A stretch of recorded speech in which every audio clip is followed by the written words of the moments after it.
nationally covered, nationally connected. Until these tariffs are off the table, until the threat of tariffs is gone for good, Ontario will not relent. The market takes a huge downturn as tariffs ramp up that impacts economists' fear while President Trump stands by his plan.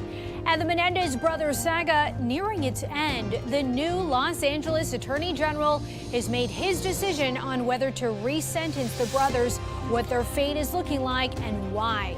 And then widespread X outages. What Elon Musk says was the reason for thousands of worldwide users being kicked off the social media site. This is the National News Desk, America's News Now. Good Monday evening. We're glad you're here with us. I'm Dee Dee Gatton, and right now a major sell-off on Wall Street continues. The Dow dropped today more than 2%. The S&P 500 fell more than 2.5%, and the Nasdaq cratered 4%. President Trump says he's not ruling out a recession while he imposes sweeping tariffs on America's trading partners. In response, Ontario is applying a 25% surcharge for electricity exports to the U.S. starting today. The Canadian province provides electricity to about 1.5 million homes and businesses in Minnesota, New York, and Michigan. The National News Desk, Andra Elnashar reports from Washington.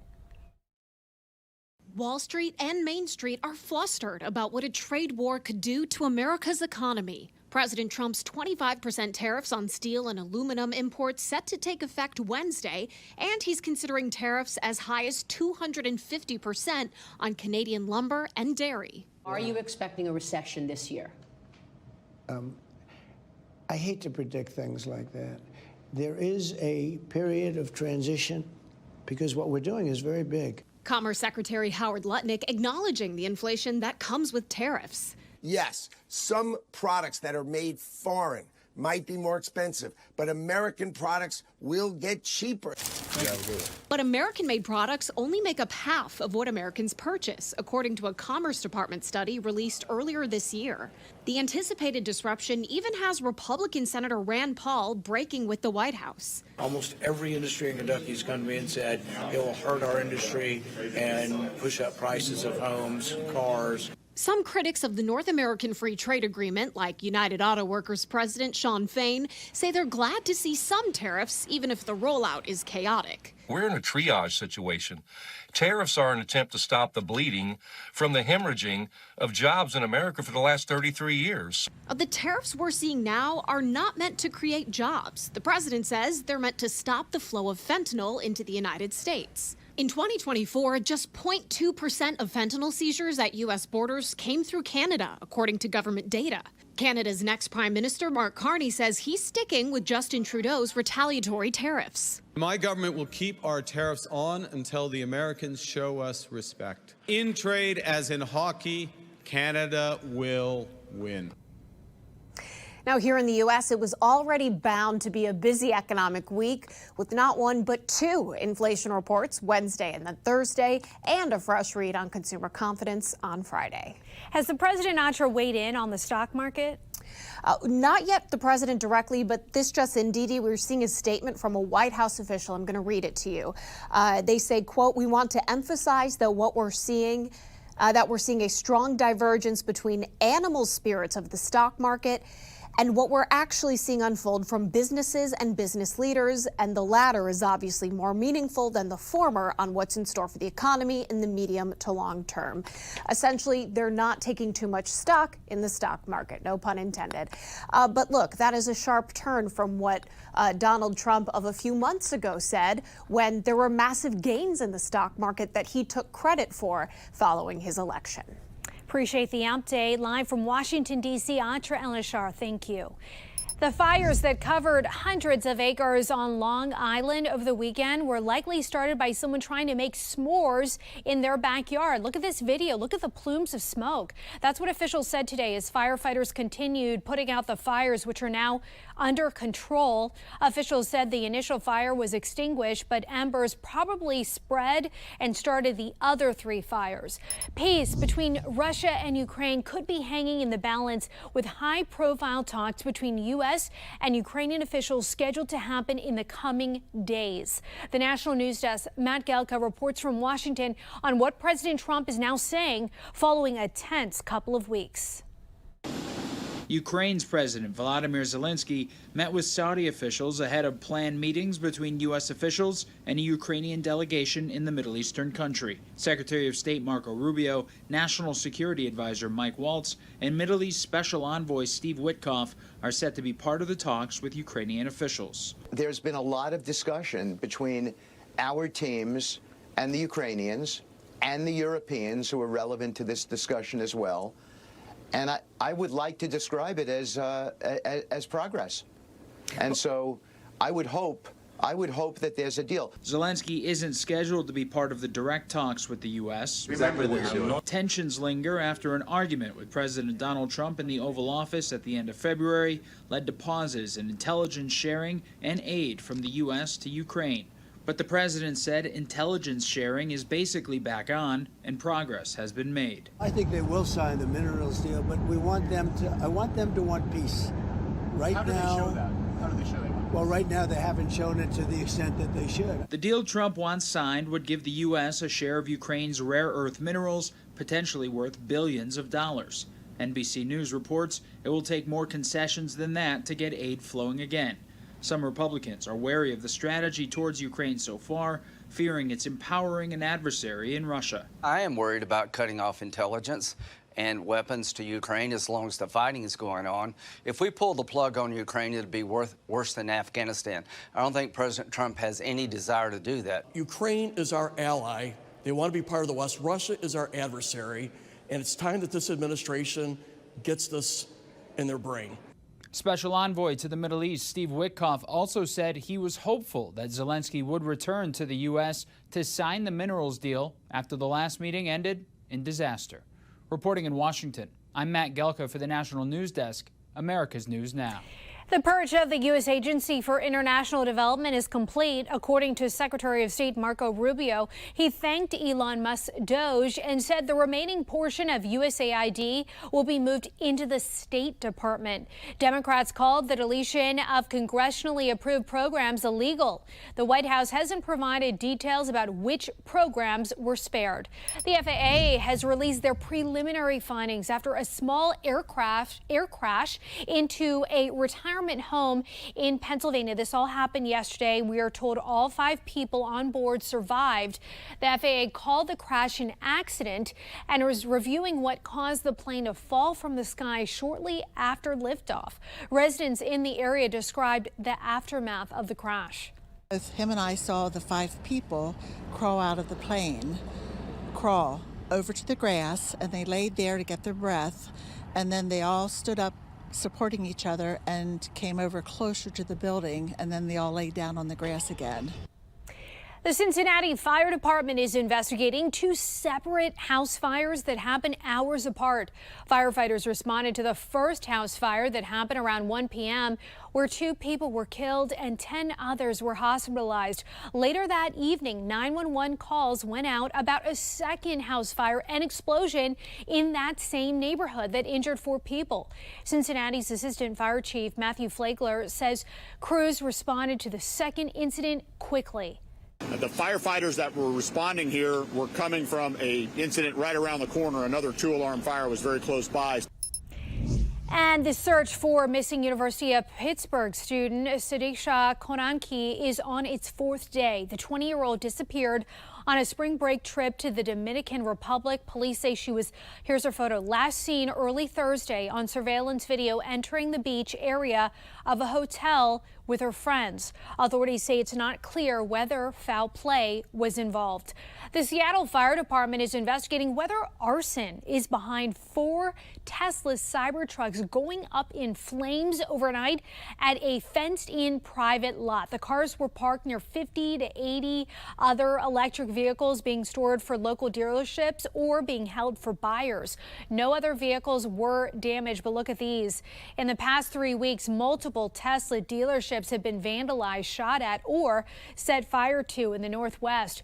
At this time, no connections can be made between all of the incidents.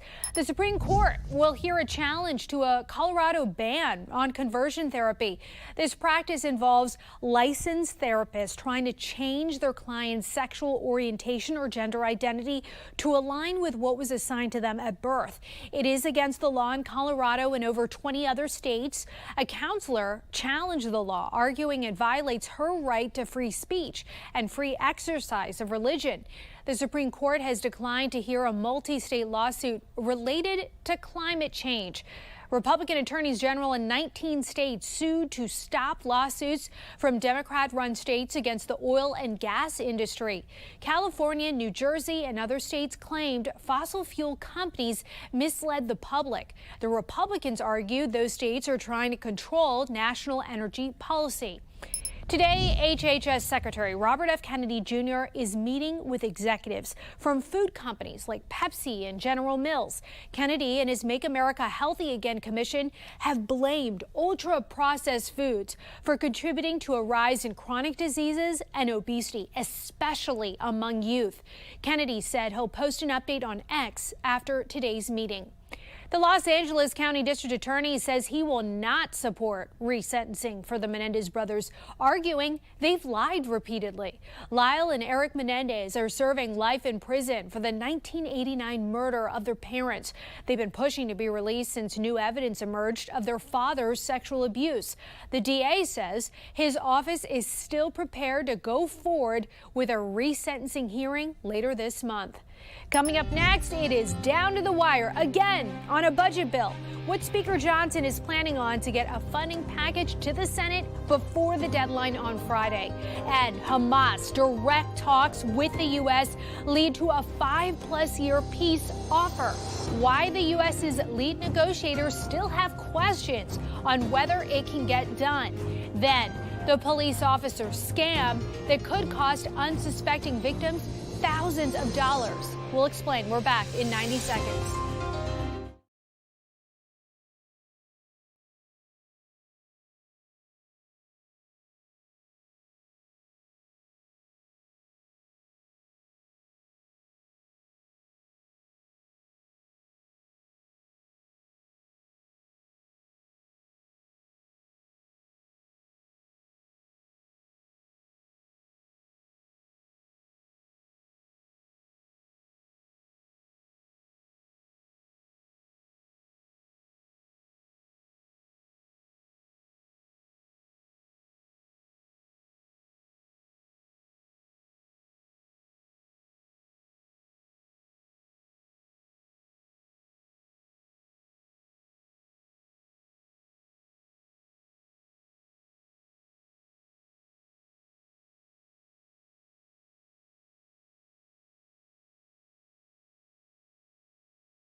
As we come back on the air in about 15 minutes.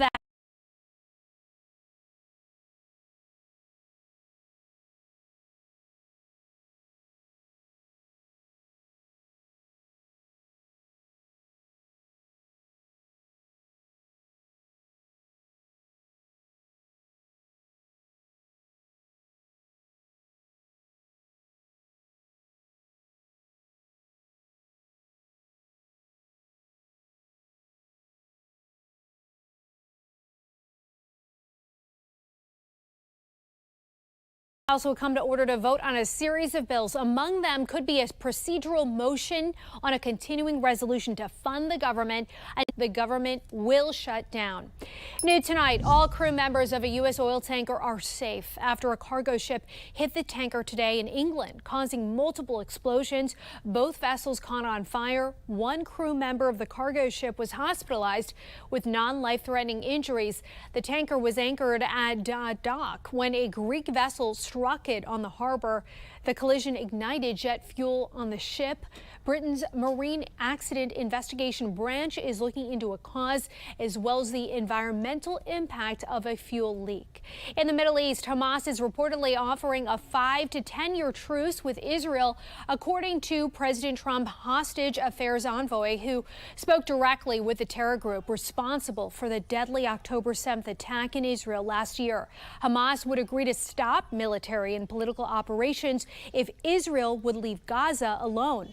Trump's Middle East envoy, Steve Witkoff, is headed to Qatar now for ceasefire talks tomorrow, and he told Fox News today Hamas needs to do more than just take a step back. A starter is Hamas demilitarizing, not rearming, leaving all their arms on the ground and leaving Gaza. That's the start. There's no logical or rational choice for them other than to leave. If they leave, then I think all things are on the table for a negotiated peace deal. A judge has now blocked the Trump administration from deporting Palestinian activist Mohammed Khalil. The former graduate student at Columbia University and green card holder has been arrested and threatened with deportation following anti-war protests authorities say he orchestrated. His wife, a U.S. citizen who is 8 months pregnant, stood by his side. And as Christine Frizzell reports, there are concerns tonight.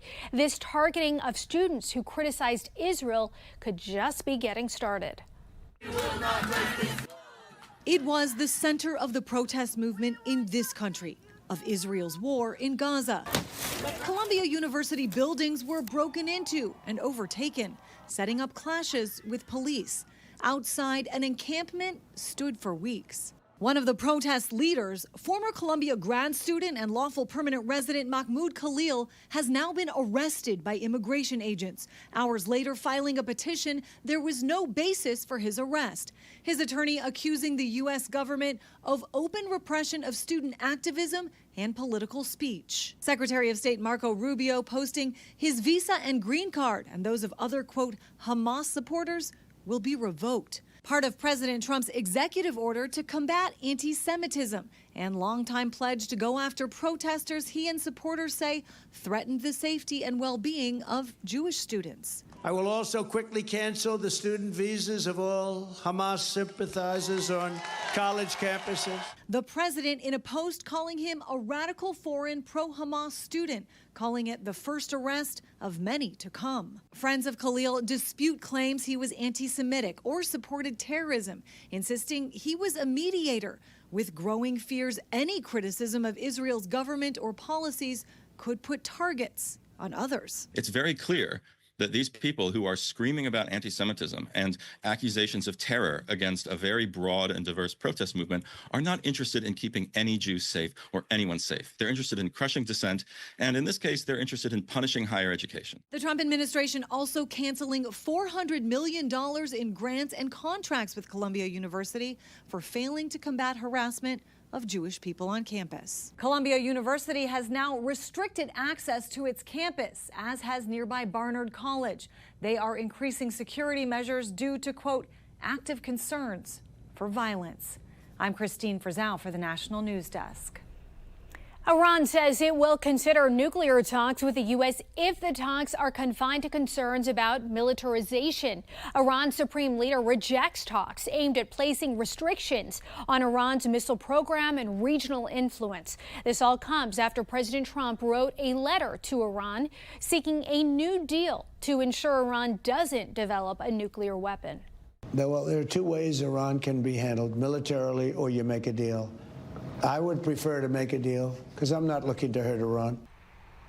And in 2018, Trump withdrew from the 2015 Iran nuclear deal, which set restrictions on Iran's developments in exchange for sanctions relief. Iran, in return, said the U.S. was untrustworthy and ramped up its nuclear program. Iran maintains that its program is peaceful. If you couldn't access your X account today, well, you weren't alone. According to outage tracking site Down Detector, thousands of users reported outages. The disruptions began around 6 a.m. this morning and lasted for at least 4 hours. The outage appeared to be global, with many users on Down Detector saying the app wouldn't load. Ex-owner Elon Musk claimed the platform was hit by a massive cyber attack. The recent discovery that the wife of Gene Hackman, Betsy Arakawa, died of Hantavirus has many wondering how this virus spreads. How is it treated? Medical reporter Liz Bonus helps answers these questions with a story of a teen who survived it. Hey there, everybody. Hantavirus is rare, but for those who get it, as this teenager knows, it has the potential to be life-altering. It all started with a trip to the Ark Encounter from their home near Fargo, North Dakota. Evie Hermansley and her dad Ryan told me. So about 2 days before we left, I got a headache and started feeling off. That off feeling got worse, and by the time the family arrived, they headed almost immediately to Ohio's Cincinnati Children's Hospital. There, Evie, who was 14 at the time, needed to be put on a heart-lung machine. The hospital provided these photos. If we had been at home, we don't believe Evie would have made it. You see, likely while working at a campground, Evie was exposed to the Hantavirus.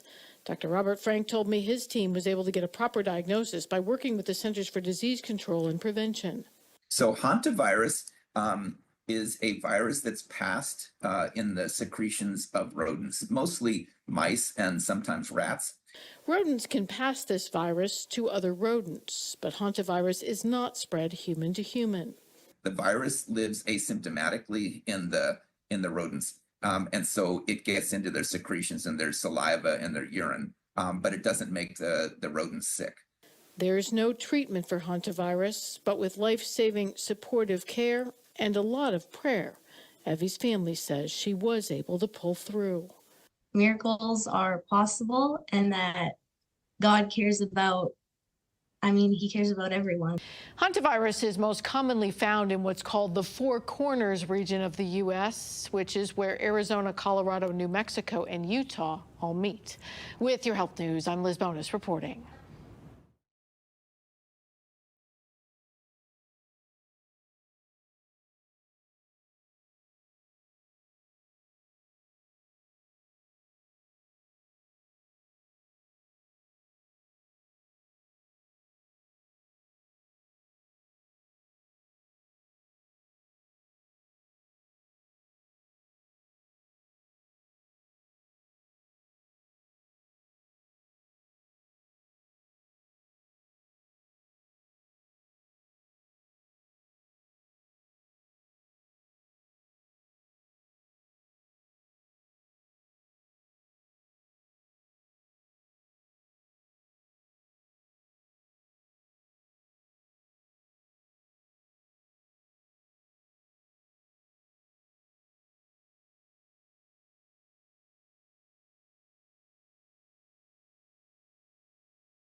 All across the country, in your neighborhoods, covering issues that matter to you. We're taking the pulse of America. And we start in Ohio with a police officer scam that's gone viral.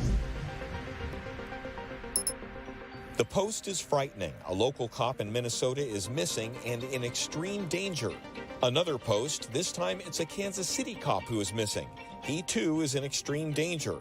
The problem is, these cops are not missing at all. They work for Chief Earl Nelson. The picture of one of the supposed missing cops was lifted from the Middletown Police Department's own Facebook post from just a few days ago, when the officer candidate was hired. The chief was made aware of the fake posts when he started getting phone calls from all over the country. There was a phone call from, I think, a news agency down in North Carolina who wanted to confirm that those officers were alive. Bring you in with this very emotional plea again of a lost animal or a sick child, and then the change of the URL redirects the content, then becomes a rental scam potential, and you could find yourself losing thousands of dollars.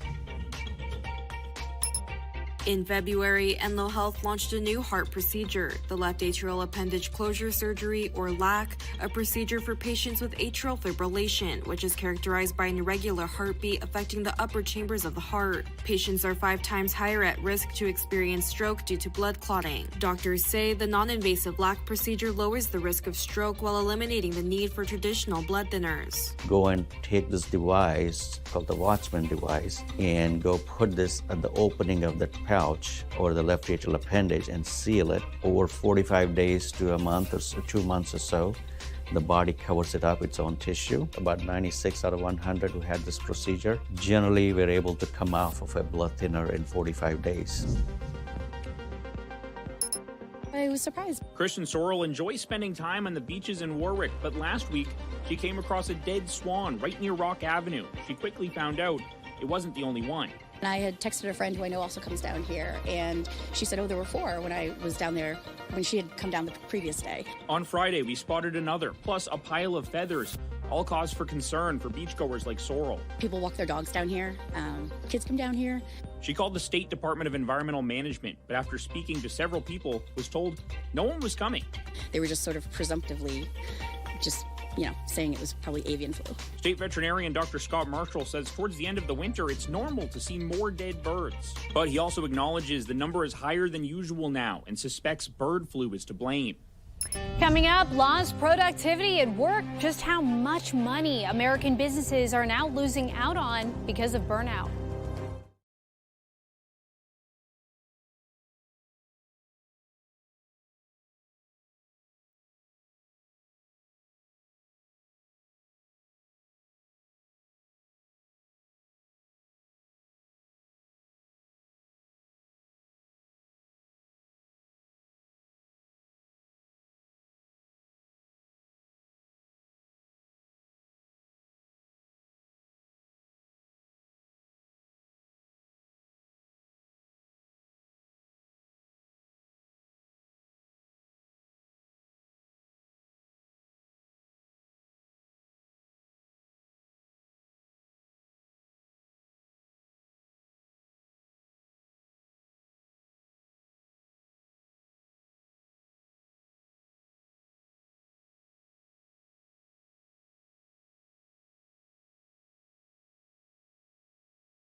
Thanks for watching. We'll see you tonight at 10.